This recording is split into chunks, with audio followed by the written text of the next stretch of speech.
Hola amigos, ¿qué tal? Eh, por aquí de vuelta con una frase motivacional. Eh, Nos encontramos de nuevo en este curso que estamos todos muy ansiosos de que empiece luego. Un curso pensado en nosotros, los perfusionistas. Y ahí está mi presentación, es el lugar donde trabajo hoy día, en la clínica de la Universidad de los Andes, aquí en Santiago de Chile. Así que gracias de nuevo a la organización del curso, a APRA y a la AP por, por haber concretado una idea que venía dando vueltas hace rato. Y hoy día vamos a tocar un tema que no es muy largo, no los voy a aburrir esta vez, que son las técnicas de terapia de reemplazo renal en ECMO. ¿Sí? O sea, ya, en el fondo pensando en tener que hacer en ECMO. Así que comenzamos de una vez. Desafortunadamente, en esta ocasión tampoco tengo conflicto de interés. Terapia de reemplazo renal en ECMO. Y ahí podemos dividir, eh, como les decía, en varias técnicas, tres básicamente. Hemofiltración, las vamos a revisar de a una, hemodiafiltración y finalmente la diálisis. Porque vamos de menos a más, ¿no es cierto? Porque podemos necesitar hemofiltración, un paciente que tiene eh, preconexión a ECMO reanimado, sobrecargado de volumen, puede ser solo con fines de manejar los ingresos y los egresos, hemodiafiltración, que es una combinación de ambos, ¿no es cierto? Eh, Depuración y sacada de agua, eh, muy útil también, y finalmente reemplazo renal de verdad, o sea, diálisis, depuración necesaria por falla renal. Cualquiera de estas alternativas están presentes en nuestros pacientes en ECMO, de manera que el, ¿cómo se llama? La posibilidad de tener que conectarse es relativamente alta. Casi todos los pacientes hacen algún grado de disfunción, que hay que estar atento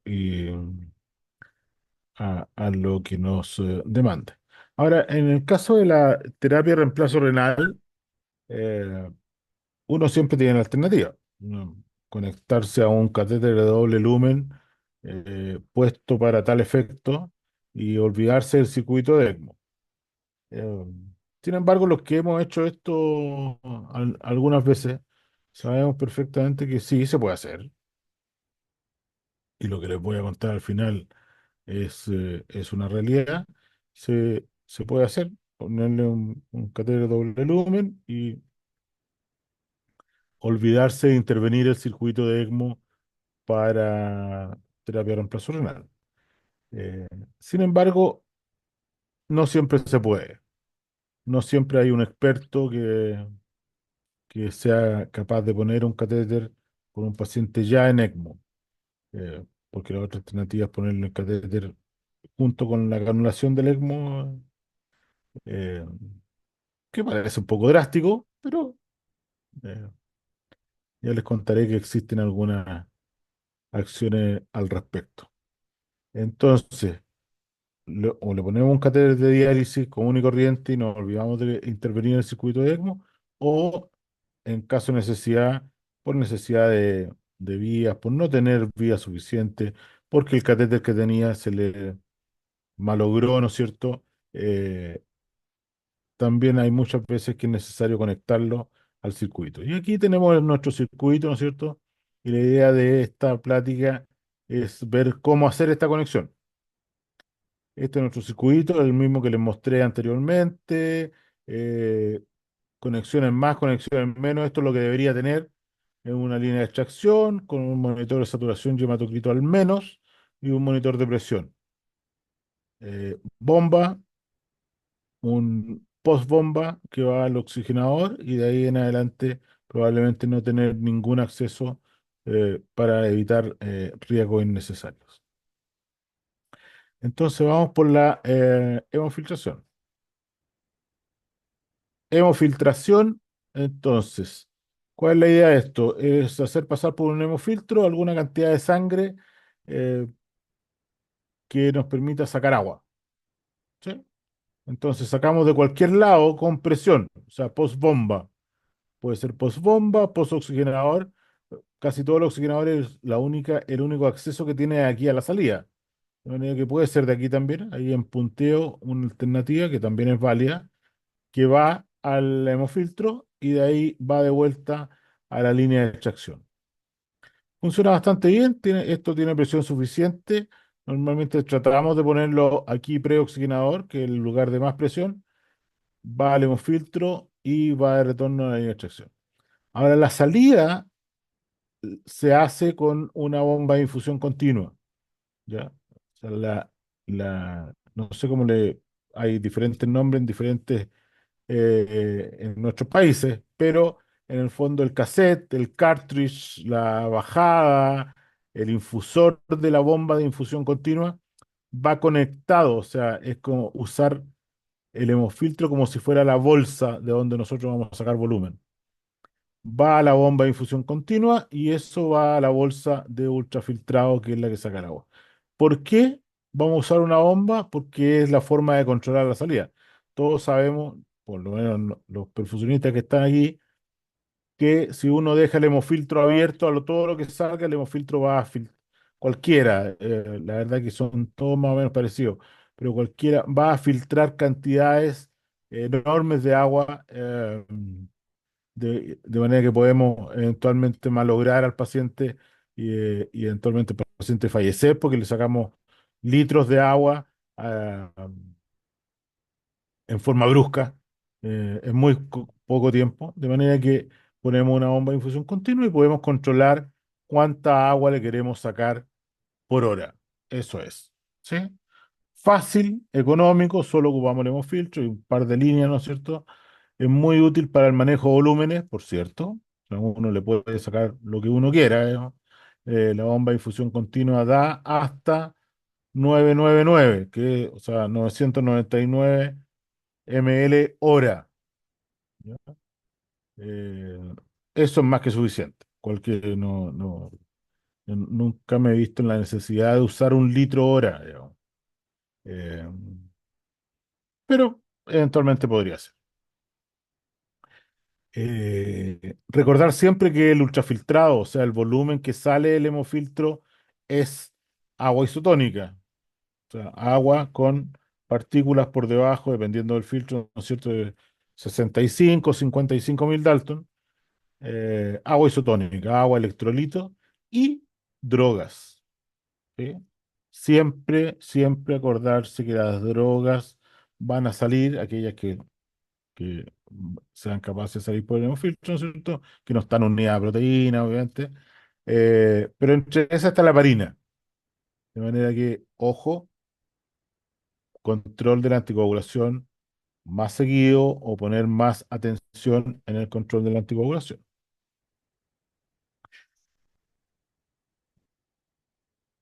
Entonces pasamos a la hemodiafiltración. El sistema es exactamente el mismo, pero esta diálisis o este intento de depuración se hace con el hemofiltro, en el hemofiltro. Entonces, en vez de una bomba de infusión continua, aquí vamos a usar dos. Una, dos. Entonces, vamos a poner el hemofiltro de una zona de presión y que vuelva a la línea de extracción. ¿Sí? Ok. A contracorriente, o sea, si el flujo es en este sentido como lo marca el diagrama, a contracorriente le vamos a hacer pasar una solución de diálisis aquí arriba, desde la bomba uno. La bomba uno vamos a hacer pasar una solución de diálisis. Y en la salida vamos a poner otra bomba de infusión continua que es la que nos va a sacar el ultrafiltrado. Entonces, hacemos una mezcla entre hemodiafiltración y ultrafiltrado puro. Por ejemplo, si en la bomba uno estábamos pasando 500 ml de solución de diálisis y la bomba 2 sacamos 550 ml de ultrafiltrado, en realidad estamos filtrando 50 ml y estamos dializando 500 ml. Muy útil en pediatría, muy útil en pediatría porque se usan volúmenes bajos. La limitación que tiene esta técnica es que estamos limitados por la cantidad de volumen que es capaz de manejar la bomba de infusión continua, o sea, 1 litro, ¿sí? De manera que si necesitamos diálisis depuratoria de verdad en un niño grande o adulto, no dan los volúmenes. Aun cuando hay una idea que yo espero poder verla pronto, nosotros estuvimos a punto de empezar una investigación al respecto, sin embargo, se vio trucada por las circunstancias, eh, que había una idea general de que a pesar de lo que yo les estoy contando, de la limitación del volumen y todas esas cosas, si uno lo hace continuo, o sea, 24 horas en adulto, en niño grande, también podría ser útil. Pero no está hecho, ni está probado, ni nadie lo ha hecho por ahora. De manera que, como les decía, muy útil en pediatría, fácil, sin ninguna duda, o sea, un hemofiltro y 2 bombas de infusión continua. No debiera ser un problema. Económico, sin duda, solo el hemofiltro. De nuevo, muy útil en el manejo de volúmenes, ¿sí? Siempre acordarse que la solución dialítica va a contracorriente del- de la dirección que lleve la sangre. Y también, de nuevo, filtra drogas, ¿ya? De nuevo, heparina, de nuevo, control de la anticoagulación. Siempre. Cuando ustedes tengan un paciente que está en algún tipo de terapia de reemplazo renal, siempre atentos al manejo de la anticoagulación, porque se puede transformar en un desafío mayor y en un problema muy grande. ¿Ok? Ok, tenemos filtración, tenemos hemodía filtración. Si ninguna de estas cosas nos ha servido o finalmente el paciente está en una falla real renal, nos vamos a ir a la diálisis. Y la disquisición sobre conectar la máquina en la diálisis es una discusión de siempre que no está resuelta, no. Eh, Hay discusiones al respecto, hay gente que no se conecta y la discusión nuestra nació a raíz de que eh, nosotros decidimos que nos íbamos a conectar la máquina de diálisis al circuito. Y con la diferencia que uno de nosotros era el que tenía que ir a conectar y desconectar. Porque las enfermeras de diálisis o las enfermeras de la UCI no se atrevían a conectarse al circuito de ECMO, así que uno de nosotros, un perfusionista o alguien del equipo, eh, incluido mi jefe, tenía que ir a conectar y a desconectar la máquina.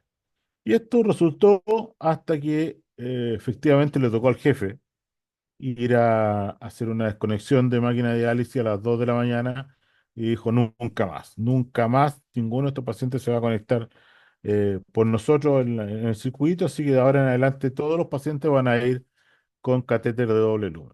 Y así fue como nos reímos un buen tiempo, porque casi que profilácticamente se le ponía un catéter de doble lumen a los pacientes, cosa que era un exceso a mi humilde manera de ver, pero mantenía tranquilo al jefe que no iba a tener que ir a conectar a un paciente a la diálisis. Todo eso funciona sin ninguna duda, pero todos sabemos que los catéteres se trombosan, que muchas veces se pierden vías y que nuestras enfermeras de intensivo siempre nos demandan por accesos para drogas, para lo que sea necesario. Eh, y durante varios, o un par de años, porque esto demoró un par de años, lograr algún tipo de conexión a la diálisis que fuera segura. Pero vamos a lo que dice el libro, ¿sí? El manual del especialista de ELSO dice que la conexión de la máquina de diálisis debiera hacerse en dos accesos post bomba, ¿ok? Post bomba, preoxigenador. ¿Ya? Entonces ya ahí hay que considerar tener dos accesos en ese segmento, ¿sí? Para poder sacar a la máquina de diálisis aquí y devolver desde la máquina de diálisis en el distal. Distal a la bomba, me refiero. Eh, es el lugar más seguro. Si hay algún accidente, va a sangrar, pero no va a pasar nada. No va a entrar aire al circuito, etcétera, etcétera, etcétera. Es lo más seguro. Sin embargo, recuerden que esta zona es la que tiene más presión, de manera que no todas las máquinas de diálisis son capaces de trabajar con altas presiones. Cuando hablamos de altas presiones son 250, puede llegar a 350 milímetros de mercurio, dependiendo del débito que le estemos dando al paciente por el ECMO, de manera que no todas las máquinas son capaces de funcionar. Entonces, alguien va a pensar ahí, no, nosotros tenemos Prisma que funciona con cualquier presión y excelente. Si pueden, si tienen Prisma y la pueden usar, felices. Sin embargo, hay muchos países donde no hay Prisma. eh, de hecho, aquí en Chile hay Prisma, pero yo nunca he tenido Prisma en ninguno de los lugares donde he trabajado. Con mucho volumen de ECMO, con mucho volumen de pacientes y no había Prisma. ¿Por qué? Es muy caro, porque es un procedimiento que necesita algún entrenamiento específico, por las razones que sean, la verdad que no. eh, pero básicamente aquí en este país es poca la gente que tiene Prisma. Entonces así nace la necesidad de conectarse eh, con cualquier máquina de diálisis. eh, Conectarse donde se pueda, y finalmente uno se conecta donde pueda, donde tenga acceso. Eh, los alemanes, por ejemplo, conectan todo en la línea de extracción. Uno puede pensar que es riesgoso, sí, pero a ellos les gusta esa vía. eh, y engañan la máquina, obviamente, porque en el fondo le clampean, le pinzan las líneas de presión de la máquina de diálisis para que no esté reclamando, pero eso significa que nos quedamos sin monitorización y con el riesgo de que ocurra algún accidente. Pero finalmente uno se puede conectar en la línea de extracción, se puede conectar post bomba, puede sacar sangre de la línea de retorno. Ahí hay que ver. De manera que, pero todas esas conexiones, cualquier conexión que uno haga fuera o con una máquina que no sea una Prisma, que trabaja con cualquier presión, eh, eh, implica engañar los sistemas de alarma de la máquina de diálisis y por lo tanto implica un riesgo de tener algún accidente o que el procedimiento no sea todo lo completo que puede ser. En ese contexto de necesidad de conectarse, pero no tener máquina ad hoc para hacerlo, empezamos a diseñar un circuito que nos permitiera conectar cualquier máquina de diálisis. ¿Sí? Varios de ustedes han visto esta presentación un montón de veces porque la verdad que funciona muy bien. Los que quieran probar lo pueden hacer y funciona realmente bien. ¿Qué fue lo que hicimos? Pusimos una línea de 316 aquí, ¿sí? A la salida de presión, de nuevo en punteado alternativa, puede ser de cualquier lado, dos lados, una línea de presión. De un lado de presión que va una línea de 316 a un manifold de alto flujo, estos que se usan en hemodinamia, y la salida del manifold va de vuelta por una línea de 3 octavos hasta el acceso de la línea de extracción. Eh, ¿Por qué así? Porque si uno tiene alta presión aquí, la línea de 316 va a aumentar drásticamente el diámetro, se va a producir un alto flujo, va a pasar por el manifold y va a continuar a una línea de un octavo. De manera que en todo este trayecto se trata de mantener la presión positiva, ¿ya? Y solo cambia la presión positiva acá. Pero la presión negativa no es tan alta, de manera que no, no habría una, eh, ¿cómo se llama?